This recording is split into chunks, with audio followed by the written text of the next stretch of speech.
Gabi po sa kanilang lahat mga minamahal. Pumuli niyong kapatid, Brother Ram Salcedo, na mabatisan sa magandang gabi. At tayo po ay nasa ating pag-aaral sa salita ng Diyos. Ngayon po ay ika-1 ng Marso, unang araw ng Marso 2024, araw ng Biyernes. At tayo po ay maganda po magiging pagsahat ng pag-aaral ngayon, mga minamahal. Ito po ay ang pagpasok natin sa tinatawag na Millennial Reign of Christ. Versus the rapture of the church,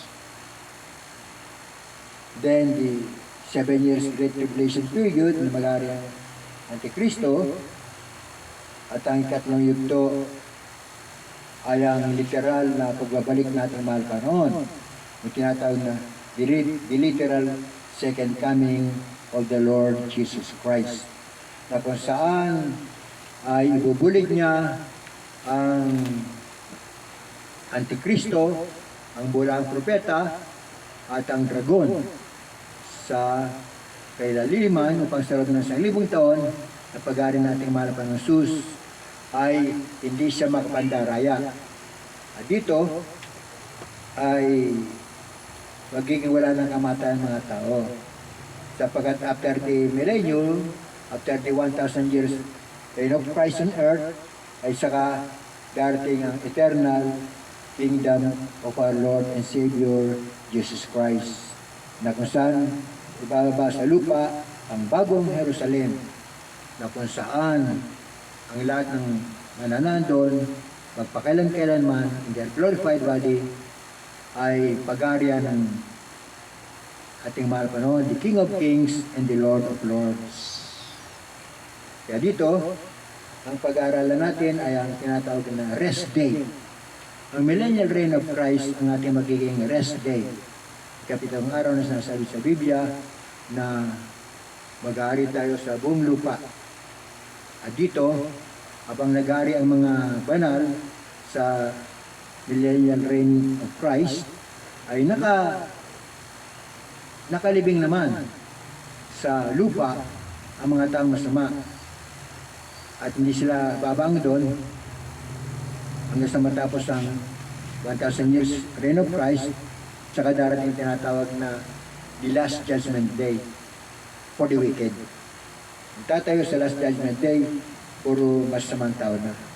Para sila ay atulan, mga hindi nakasulat ng pangalan sa aklat ng buhay, at sila ay tatapon sa dagat-dagatang nag-iningas na apoy at asupre na tinatawag sa Biblia ng ikalawang kamatayan or the second death.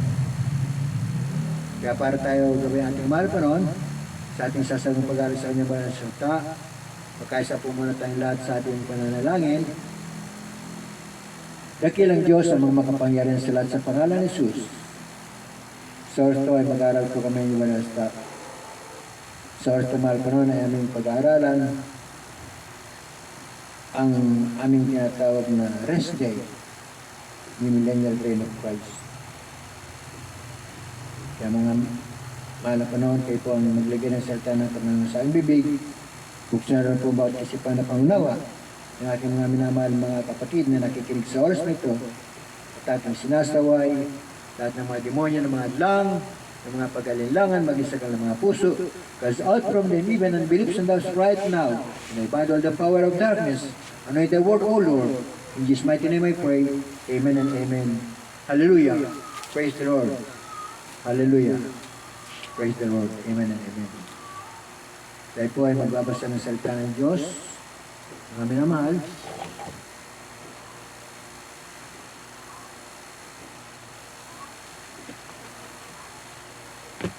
At lahat mo na may pakinig ay makinig sa salita ng Diyos from the reading of God's words. Dito po sa aklat ng Hebreo.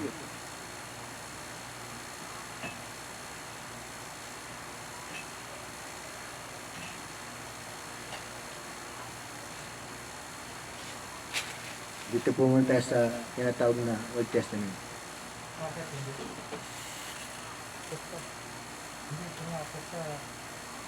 from the book of Numbers, chapter 13,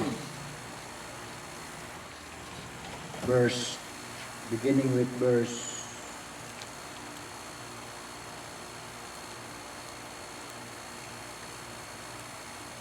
22 and following.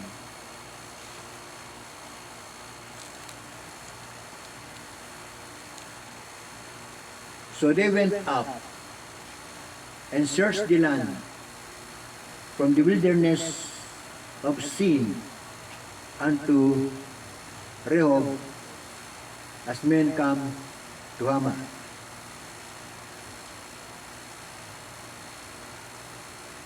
And they came into the brook of Eshcol and cut down from thence a branch with one cluster of grapes, and they buried it between two upon a staff, and they brought up the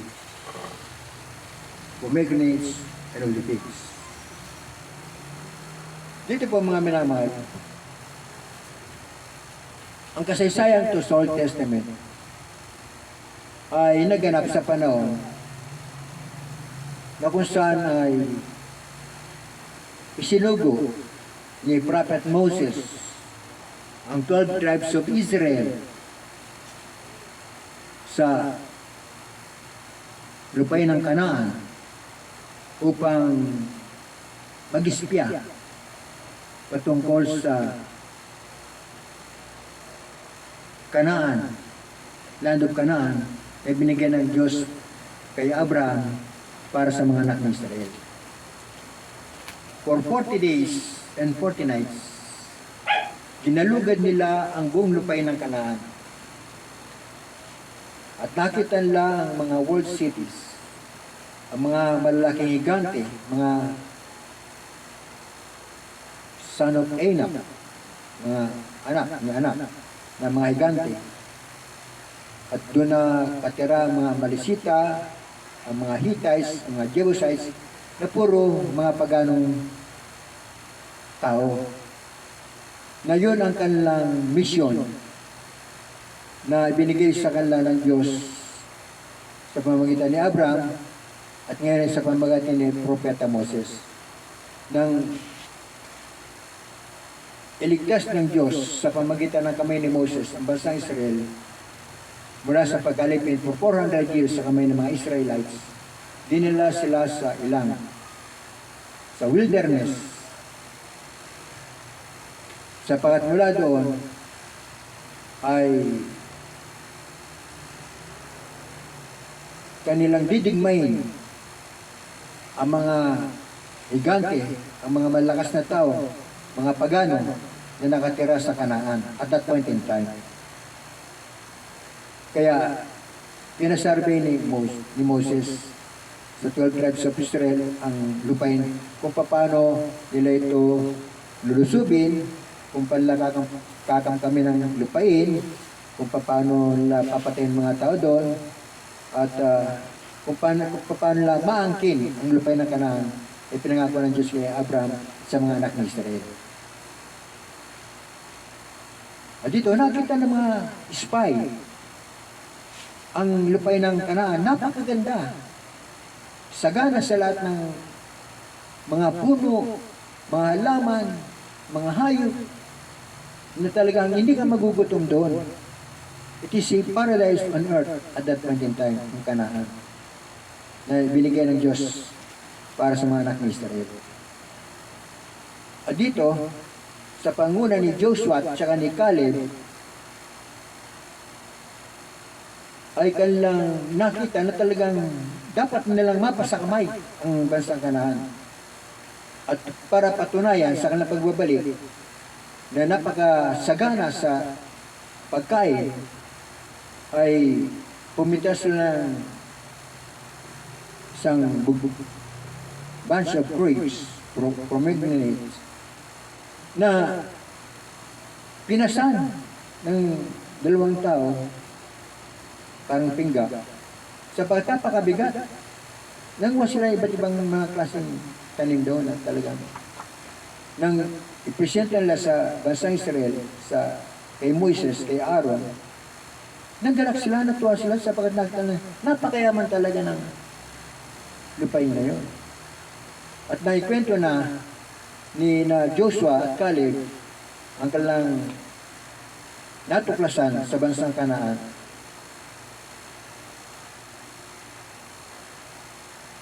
Nasabi nila na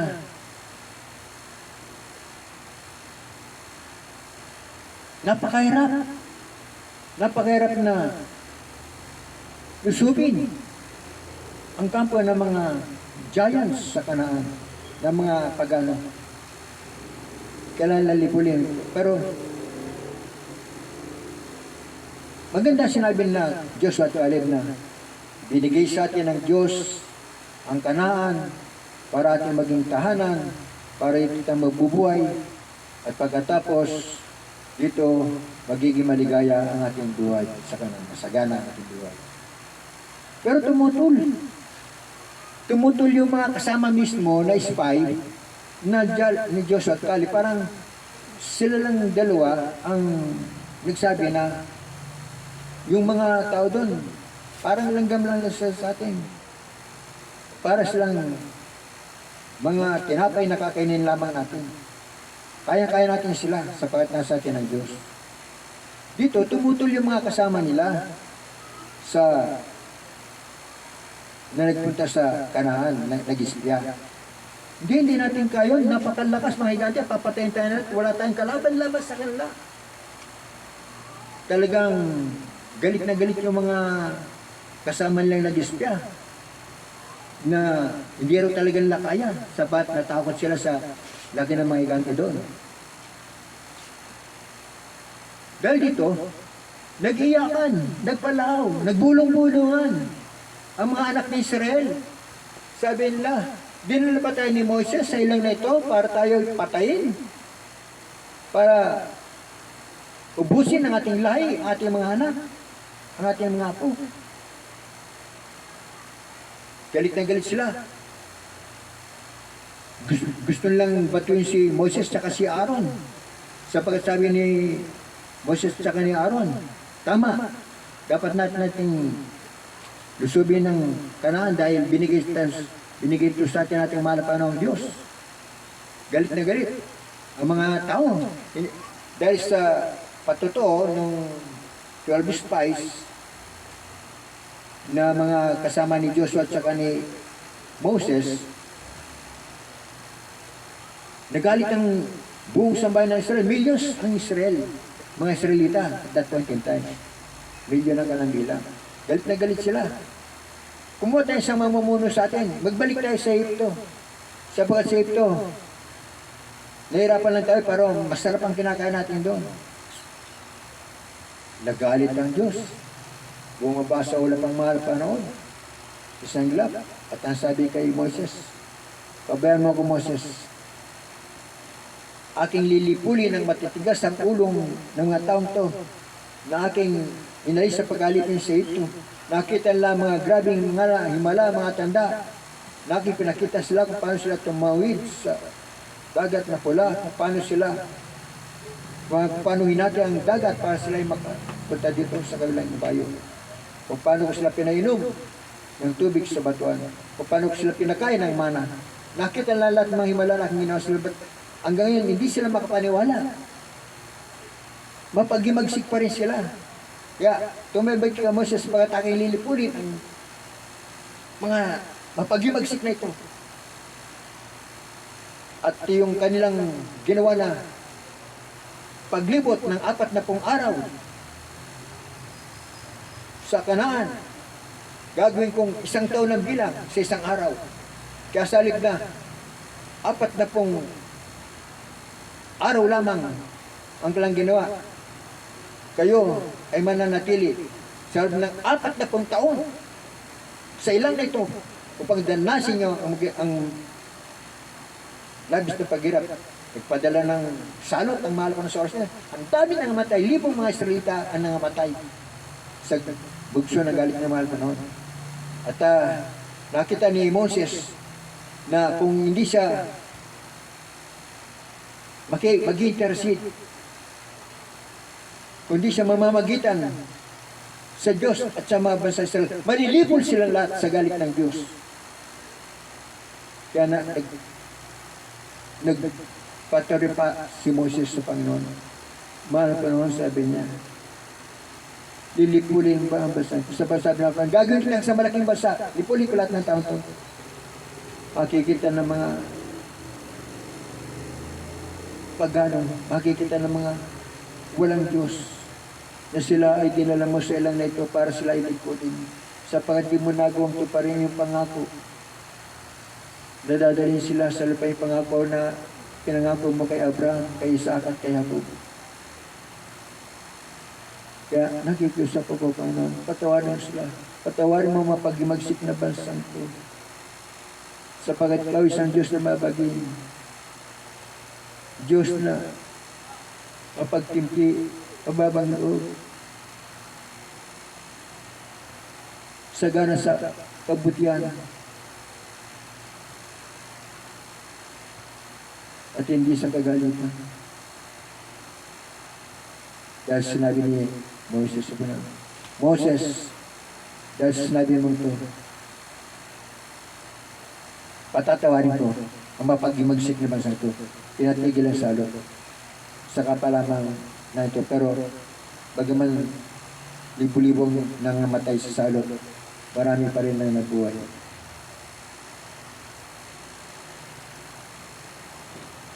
At dito mga minamahal, sa aklat ni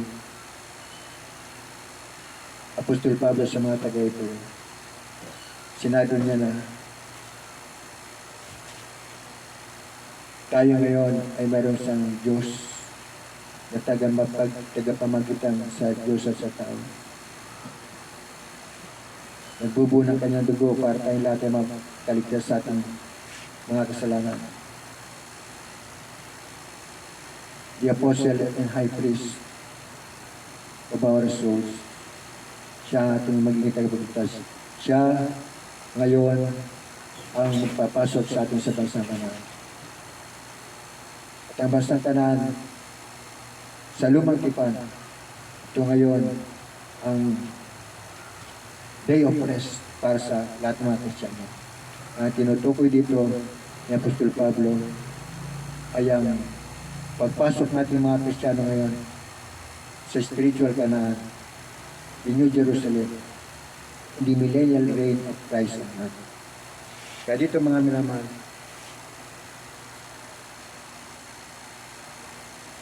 ang mga matatanda sa Israel, nangamatay lahat for 40 years na sila palibot-libot sa ilang.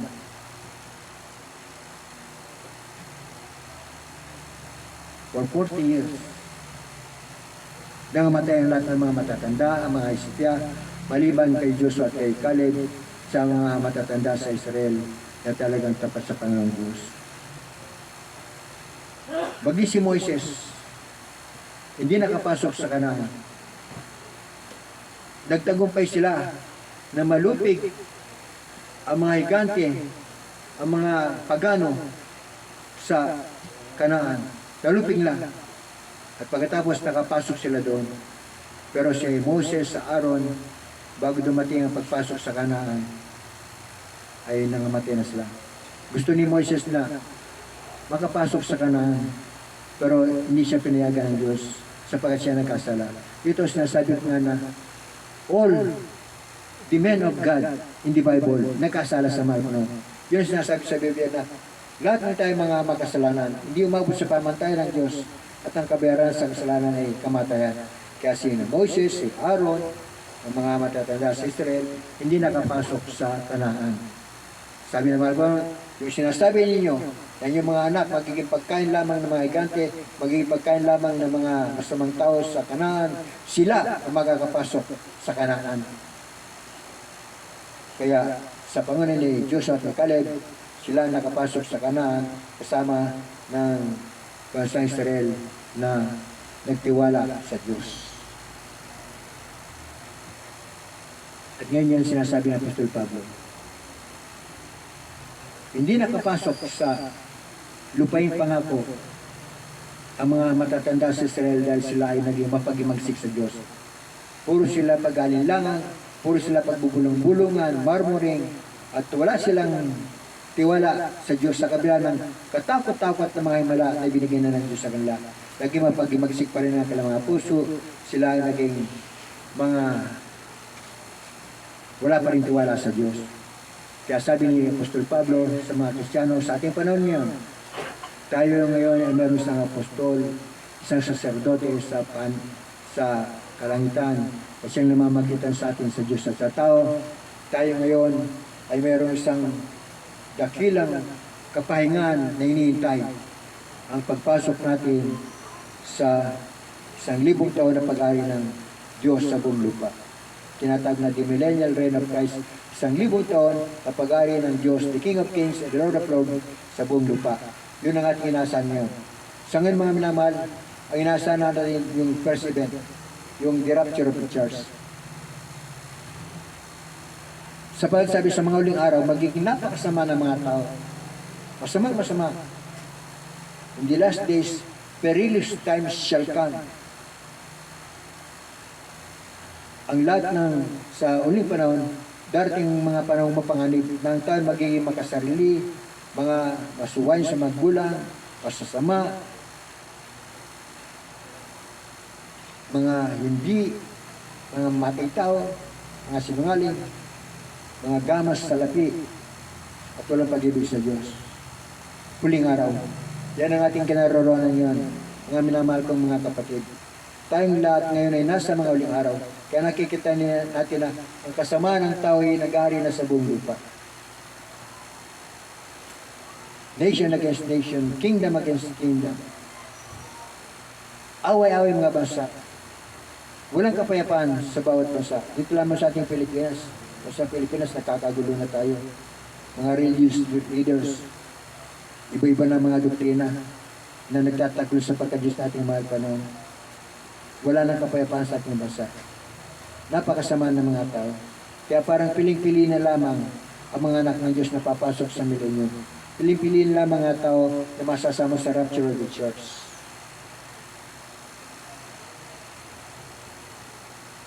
Ulitin ko mga sinasabi ng Biblia.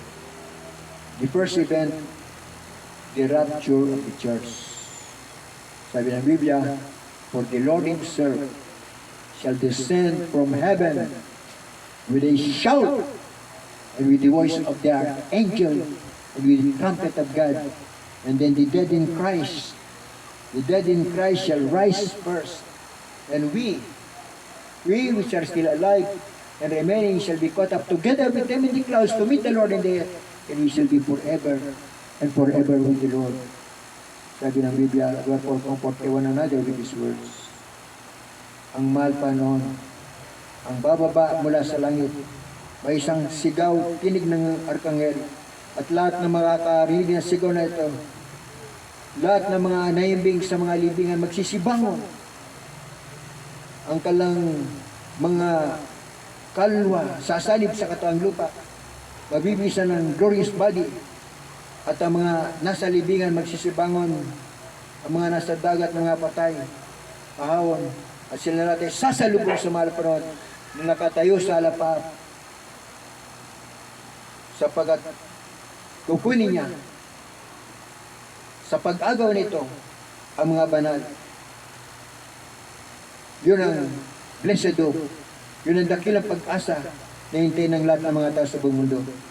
Sabi ni Apostol Pablo, we are all waiting now for that blessed hope, which is the appearing in glory of our great God and Savior, Jesus Christ. Tayong lahat ng aming minamahal na mga kapatid, naghintay tayong lahat ngayon ng isang banal na pag-asa. At ang banal na pag-asa ang ating hinihintay ay ang muling pagpapakita sa kaluwalhatian ng ating dakilang Diyos at tagapagligtas na si Yesu Cristo. Mga minamahal, yan ang rapture of the church. Agawin tayo mula sa lapap, at ang mga masamang tao hindi makakasama sa muling pagkabuhay na magli, sa first resurrection, mananatili sa libingan, sila ay mabubuhay sa second resurrection sa pagkatol sa mga masasamang tao. Bakit agawin ng Diyos ang mga banal sa rapture of the church? Sapagat dito ay mayag ang Antikristo at ang bulang propeta. For 7 years, great and greatest tribulation period, magkakaroon tataka ng 666, magkakaroon nga pugutan ng ulo, at maraming mga tao magsisipunta sa mga bundok upang magtago, upang huwag silang mapatay ng Antikristo. At pagkatapos ng 7 taon, na kung saan marami nang nangamatay ng mga Kristiyano, is the literal second coming of our Lord Jesus Christ with the saints and with the angels. Dito yung sinasabi ni Apostol Juan, sabi niya, I saw heaven open, and behold a white horse, and he that sat upon him was called faithful and true, and in righteousness he doth judge and make war. His eyes were as a flame of fire, and on his head were many crowns, and he had a name written that no man knew but himself. And he was clothed with a vesture deep in blood, and his name is called the Word of God. And the armies which were in heaven followed him upon white horses, clothed in fine linen, white and clean. And out of his mouth went forth a sharp sword, that with it he should smite the nations with his sword, and he shall rule them with a rod of iron, and he did the one present fierceness and wrath of the Almighty God. And his name is called the King of Kings and Lord of Lords. Bababa ang mahal panon kasama ng mga anghel, ng mga banal sa langit. Makikipagbaka sila sa mga taong masama. At sumigaw ang anghel. Narito, ang mga wak, ang mga bitri sa ipapawid, bumaba at kakainin nyo ang mga laman ng mga prinsipe, ng mga hari, ng mga matatas na tao sa lupa, sapagat itatayo na, itatatag na ng mahal puno sa kanyang pagbaba sa lupa, kasama ng mga angels, kasama ng mga banal, ng mga saints, para itatag ang 1,000 taon ng pag-ari sa buong lupa. At dito, sa pag-ari mahal puno, igagapos niya, ibubulig niya sa bottomless pit, sa walang hanggang kalaliman, ang dragon, ang has, yan ang daya, patuloy ng daraya sa buong mundo. Kasama ng mga bulang propeta ng Antikristo, ang mga fallen angels, tatapon lahat sa lake of fire. At dito, ito ating Theophilus, ito ang sinasabi ni Apostol Pablo sa kanyang sulat at taga-Hebreo, mga kapatid, mag-ingat tayo. Panatiliin nating tapat tayo sa ating mahal Panginoon. Panatiliin natin tayo ay kumikilala sa Diyos nating tagapagligtas, ang mahal Panginoon Kristo, na nagbuhos ng kanyang dugo para mapatawad tayo sa ating mga kasalanan, na nagbuhos ng kanyang buhay para sa kanyang kamatayan magkakaroon tayo ng buhay na walang hanggan. Pagpakatatag tayo. Huwag tayong makisama sa mga masamang tao sa ating lipunan sa sunday ng namin. Manatili tayong tapat. There are so many Christians in the world today. Nandoon ang mga milyong mga kaanib sa Jesus Miracle Crusade. Evangelist Lucas Daller Meta. Milyon mga kasama sa rapture, mga churches na hindi nagtatatwa sa pagka-Diyos nating mahal na kumikilala sa pagka-Diyos nating mahal na sa Kristo, the Lord, our Lord and Savior Jesus Christ. Lahat mapupunta sa rapture church, makakasama sa pag-ari sa millennial reign of Christ on earth. Kaya sabi, huwag tayong tumulad sa mga Israelita na naging mapag-imagsik, na naging masasamang tao. Huwag tayong makisama sa masamang tao. Sa halip, ipanalangin lamang natin sila. Magbago na sa kala, sapagkat malapit na ang pagbalik natin mahal ko na. Napakalapit na. Walang makapagsasabi. So, balit, dumating na tayo sa yugto na after these perilous times, mapanganib na panahon, darating ang mahal panahon in flaming fire. May matinding galis sa makasalanan ng daigdig. In flaming fire, our Lord Jesus Christ is coming again. And He is coming again with vengeance. And He is taking vengeance on them that know not God, and that obey not the gospel of our Lord Jesus Christ. And He shall be punished with everlasting destruction from the presence of the Lord and from the power of His glory, when He shall come to be glorified in His saints and to be admired in all them that believe, because our testimony among you was believed in that day. Malapit na mga minamahal. Malapit na ang ating hinihintay na banal na pag-asa. At ito ay muling pagpapakita sa kaluwalhatian ng ating dakilang Diyos at tagapagligtas na Jesus Cristo. We are all waiting for the blessed hope, the appearing in glory of our great God and Savior, Jesus Christ. Magpakatatag tayo mga minamahal. Huwag tayong makialo sa makasalanan sa libutan ito. Panatiliin natin malinis ang ating mga damit. Panatiliin natin malinis ang ating pagkatao. Panatiliin natin matapat tayo sa ating mahal na Hesus Kristo. Kasi na lamang ating tayong pag-asa upang tayo ay makawala sa matinding pagdurusa na hinaharap na sa libutan ito. Sa isang makasalanang daigdig sa pag-ayi ng kinikilalang balit na Diyos na sa libutan ito. Satanas, the little God of this world, upang wag sumilay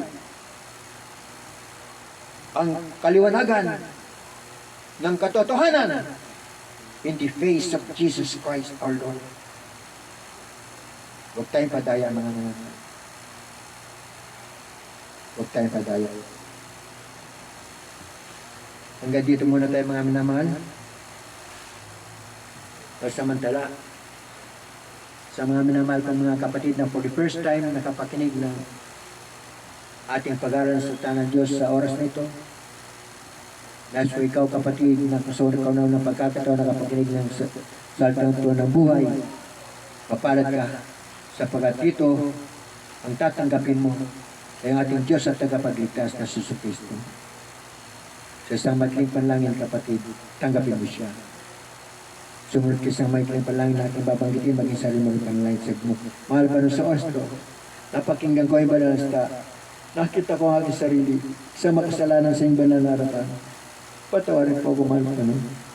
Sa lahat ng mga kasalanan na nagawa ko sa iyo, mula sa aking pagkabata hanggang sa aking pagtanda, hanggang sa mga oras na ito, na ako'y nagkakasala, patawarin po ako mahal pa nun. Ugasan mo ako ng banal mo dugo bago sa krus ng Kalbaryo. Diyan po akong tunay na Kristiyano sa isip sagot sa katotohanan. May Kristo sa aking puso, anak ng Diyos, nagpagmana ng buhay na walang gana. Ito po ang samot po langin sa magparing pangalan ng Jesus. Amen. At ako lang po muna ng langin, mahal ko na kayo, mga minamahal, mga kapatid ng gapsibi ng panatagapilis. I pray, O Lord, that Thou washed them, O Lord, by Your most precious blood, which you have shed in the cross of Calvary. Patawarin mo sila, mahal ko na. Ligtas po sila sa punang ng mga mahal sa buhay. Po ang samot palangin sa mga pangalan ng Jesus. Amen. Mga kapatid, dumako na tayo sa ating dakilang oras ng himala ng ating mahal panahon, pagpapagaling sa ating mga sakit karamdaman at paglutas sa ating mga mabibigat na problema sa buhay. Sabi ng mahal panahon, but if two of you shall agree on earth as touching anything that they shall ask, it shall be done for them of my Father which is in heaven. For where two or three are gathered together in my name, there am I in the midst of them. Mga kapatid, sabi ng mahal pa noon, kapag kayo na aking mga anak, na nakikinig na aking banal, sama-sama kayong sasampalataya. Idudulog sa akin ang iyong mga panalangin, ang iyong mga pangailangan, ay mga sakit karamdaman, ay mga problema sa buhay. Akin itong didingin sa langit, sapagkat kung saan may 2-3 na nagtitipon sa aking pangalan, kayo ay nasa aking, ako ay nasa inyong kalagitnaan. Kaya sa orto mga minamahal, ang mahal pa noon, nakikinig sa atin, kasama natin mula kanina. Sa orto, sama-sama tayong mananalangin, sama-sama natin sasawin, mga demonyo, mga sakit karamdaman na nagpapahirap sa atin, mga problema sa ating mga buhay, sama-sama natin sasaway niyan sa pangalan nating mahal pa ng Jesus. Manalangin muna tayo, pagsisisi sa ating mga nagawang kasalanan mga minamahal. Mahal pa ng sorto, kaming lahat ng magkakapatid, nakikita mo aming puso, nakapakinig ng ibanasta, sorto mahal pa nun, kaming lahat, sama-sama nagsisisi sa mga nagawa namin kasalanan sa inyo sa araw nito, sa buong magapong to, pag sa mga nakarang araw, mahal at Panginoon, patawarin niyo kami, ugasan niyo kami ba ng dugo magos sa krus ng Kalbaryo, linisin niyo ang mga budi, ang aming mga isipan, mahal pa nun, patawarin niyo kami ito ngayon sa lang sa makabalang pangalan ng Jesus. Amen. Mga kapatid, ngayon tayo nakapagsisi na ating kasalanan sa paningin ng Diyos. Tayong lahat ay malilinis na, mga banal na. Kaya ngayon, ang mahal pa noon igagawad sa atin ang kanyang kasagutan sa ating mga problema. Sabi ng mahal pa noon, sawayin ang ating mo sakit karamdaman na yung sakit ngaran.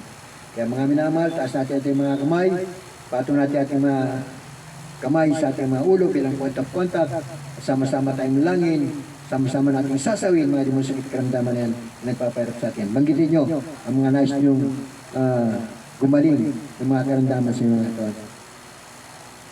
Mahal pa ng sorto, kaming lahat ng magkakapatid ngayon, sama-sama nagkakaisa, aming sama-samang sinasaway, ang lahat ng mga demonyo, ng mga sakit, mga karamdaman, mga problema sa aming mga buhay, demons of infirmities, sicknesses and diseases, all problems, cast out, cast out, cast out, in Jesus' mighty name.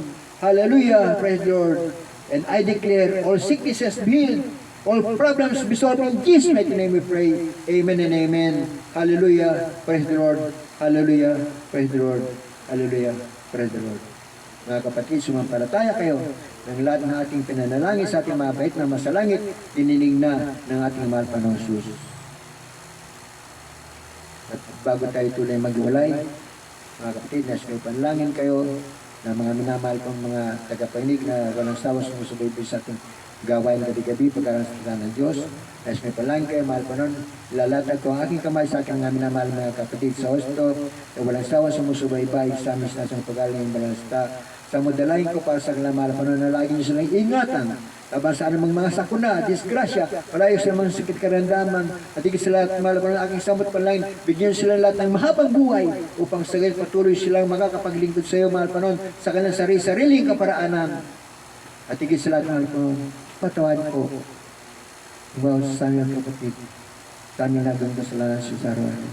Ito po aming samot panalangin sa mga pangalan ng Jesus. Mga kapatid, nagbukas ng bibig. Ito ang kapatid, Brother Ramos Salcedo, patuloy nila. We love you so much, but our Lord Jesus Christ loves you more. Amen.